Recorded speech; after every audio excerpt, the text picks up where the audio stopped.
Bro. Assalamualaikum warahmatullahi wabarakatuh. Waalaikumsalam warahmatullahi wabarakatuh. Sebelum kegiatan latihan coaching dimulai, mari kita ucapkan, kita panjatkan puja dan puji syukur kehadirat Allah karena telah memberikan kita berbagai macam nikmat, terutama nikmat sehat iman Islam, sehingga bisa bertemu dalam keadaan sehat walafiat. Selawat salam semoga selalu tercurahkan kepada Nabi besar Muhammad Sallallahu Alaihi Wasallam yang senantiasa kita nantikan syafaatnya. Bapak Ibu yang saya hormati, sebelum latihan coaching dimulai, marilah kita awali kegiatan kita hari ini dengan membaca basmalah bersama-sama. Bismillahirrahmanirrahim. Selanjutnya perkenalkan, saya Zainal Abidin sebagai observer atau pengamat, kemudian Ibu Romawati sebagai coach, dan Pak Puryanto sebagai coaching. Sebelum melaksanakan latihan, ada rubrik pengamatan dari saya selaku observer. Di dalam rubrik pengamatan ini terdapat alur tirta. Tirta itu panjangannya yaitu tujuan, identifikasi masalah, kemudian rencana aksi dan tanggung jawab. Selanjutnya saya ingin bertanya kepada Ibu Roma selaku coach. Ibu Roma, kompetensi apa yang ingin Ibu kembangkan dalam latihan coaching hari ini, Ibu?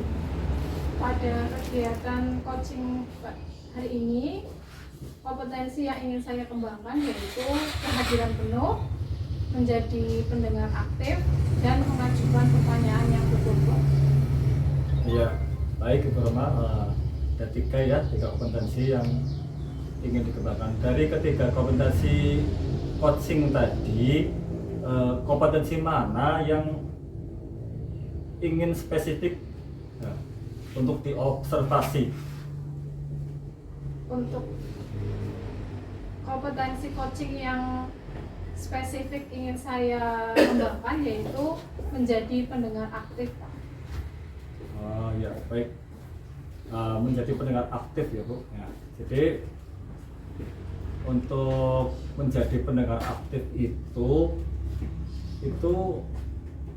indikator apakah menjadi pendengar aktif itu bisa tercapai, dengan indikator yang bagaimana? Indikatornya anak atau siswa merasa nyaman untuk menceritakan permasalahan yang sedang dihadapinya, Pak. Ya Bu, bagus sekali Bu Roma. Baik, nanti sudah saya catat semua ya. Selanjutnya untuk dialog coaching sepenuhnya saya serahkan kepada Ibu Roma selaku coach dan Pak Puryanto selaku coaching. Monggo Bapak Ibu. Assalamualaikum Bu Roma. Waalaikumsalam.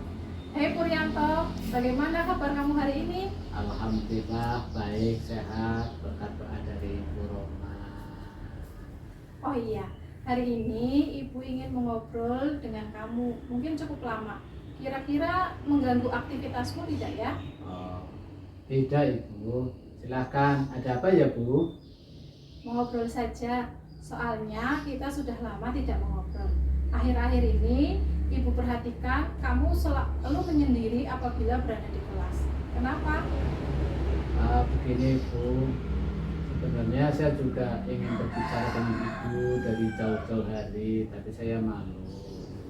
Itu Bu. Alhamdulillah sekarang saya sudah bertemu dengan Ibu. Saya sudah senang Bu, sudah bisa bertemu. Dari dulu malu Bu Guru. Jadi apa yang ingin kamu sampaikan pada Ibu dan apa yang bisa Ibu bantu? Ini Bu Guru, saya hanya ingin dapat pencerahan atau solusi dari masalah yang saya sedang hadapi Bu. Memang apa permasalahan yang sedang kamu hadapi? Ini Bu Guru, saya itu sudah merasa tidak nyaman di kelas Bu. Itu tidak cocok dengan teman-teman. Apa yang membuat kamu tidak nyaman di kelas dan tidak cocok dengan mereka? Saya juga tidak tahu Bu, mungkin itu saya yang salah apa bagaimana Bu, apa gimana, saya juga kurang paham itu kenapa saya tidak cocok di kelas itu. Coba ceritakan terlebih dahulu bagaimana kamu menjadi tidak nyaman di kelas. Begini Bu, sebenarnya saya juga mau bergabung dengan mereka, ingin kerja kelompok bersama mereka, mengerjakan tugas bersama mereka, tetapi setiap kerja kelompok saya selalu kerja sendiri, sementara anggota yang lain ngobrol, bermain, semuanya saya kerjakan sendiri. Jadi saya memutuskan untuk mending bekerja sendiri daripada bekerja sama mereka, karena mereka senangnya ngobrol, bermain, sementara saya harus sabar sendiri, mengerjakan sendiri Bu, seperti itu. Selama ini ada atau tidak usaha yang kamu lakukan supaya kamu tidak bekerja sendirian? Oh, setiap kerja kelompok sih itu Bu, saya suka mengajak teman saya untuk bekerja sama, kita berbagi tugas ya, dan saya juga selalu beritahu teman-teman agar mereka bisa benar-benar mengerjakan secara kelompok, tapi mereka masih tidak mau Bu. Tuh. Kalau boleh Ibu simpulkan, kenapa kamu tidak mau bergabung dengan teman-temanmu kalau bekerja kelompok? Karena setiap kerja kelompok kamu selalu mengerjakannya sendirian, bukan begitu? Iya Bu, betul Bu. Setiap pelajaran apa saja kalau mengerjakan, ya kalau kita mengerjakan tugas, soal di kelas, pasti selalu saya mengerjakan, harus mengerjakan sendiri Bu. Kalau saya yang mengerjakan Bu. Iya, baiklah. Sekarang kamu sudah tahu masalahnya apa. Ada lagi yang lain? Sepertinya tidak ada Bu. Sebenarnya teman-teman saya di kelas sih sebenarnya baik-baik, namun rasa kekeluargaannya yang kurang begitu baik lah, kurang kuat, atau mereka merasa apa ya namanya, mereka berpikir mereka mampu, atau mereka pikir saya mampu ya, atau gimana itu Bu. Hanya saya saja yang tidak mau dibebani terus oleh mereka itu Bu. Mereka semuanya baik-baik pada saya Bu. Nah, itu dia. Mereka menganggap kamu itu pintar. Kira-kira kedepannya apa yang ingin kamu lakukan? Kedepannya saya bingung itu Bu, harus bagaimana dan apa yang harus saya lakukan, bingung Bu. Tadi kan kamu sudah menjelaskan beberapa hal. Kira-kira apa sih yang ingin jadi prioritas kamu ke depan yang akan kamu lakukan? Untuk kedepannya sih, pertama saya akan minta maaf kepada mereka atas sikap saya. Kedua, saya memahami mereka karena ketidakmampuan mereka. Ketiga, saya bangga dipercaya mereka dan mau ikut bekerja sama dan tidak menyendiri lagi. Nah, itu yang Ibu suka. Coba jelaskan lagi lebih jauh apa yang akan kamu lakukan. Saya akan membuat sebuah kelompok belajar di kelas, dan saya bersedia apabila diperlukan untuk membimbing mereka atau membimbing mereka dalam satu kelompok ya. Kemudian saya akan membuat kelompok belajar di kelas, dan saya bersedia lagi diperlukan jika mereka membutuhkan saya gitu. Nah, ini yang Ibu suka. Bisa jelaskan lagi? Iya Bu, saya akan membuat jadwal untuk menentukan harinya, dan siapa yang akan mau ikut nanti akan saya sosialisasikan kepada teman-teman untuk dalam kegiatan itu Bu. Apa mungkin yang kamu maksud itu tutorial sebaya? Apa itu ya Bu? Saya tidak tahu itu tutorial sebaya Bu. Tutorial sebaya itu pemberian bantuan dalam belajar oleh teman yang mempunyai prestasi akademik yang baik dan memiliki hubungan sosial yang tinggi. Oh itu ya, oh ya, saya paham Bu, saya paham. Jadi saya nanti memimpin teman-teman ya Bu. Iya, seperti itu. Nah, dari obrolan kali ini, apa kamu bisa menceritakan kembali apa yang akan kamu lakukan berikutnya?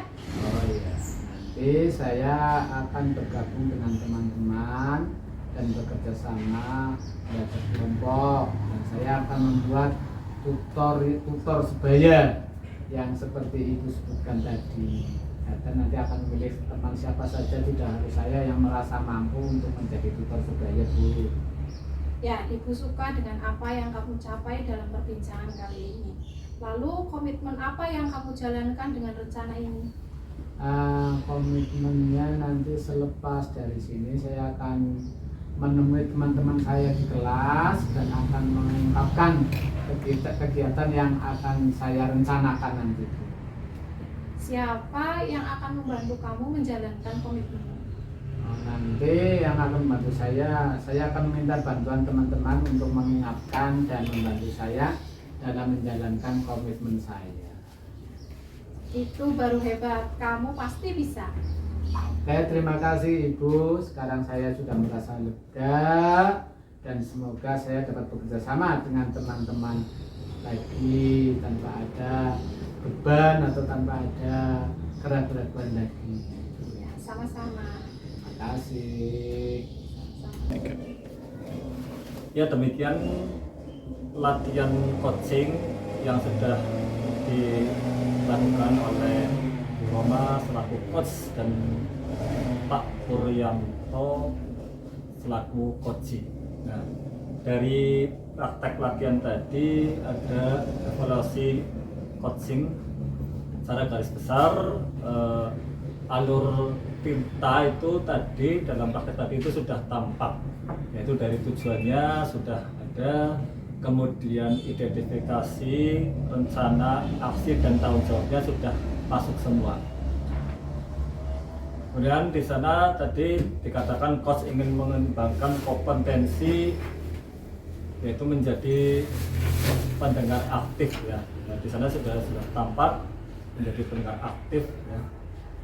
Kemudian ada pertanyaan dari saya selaku pengamat ya untuk coach.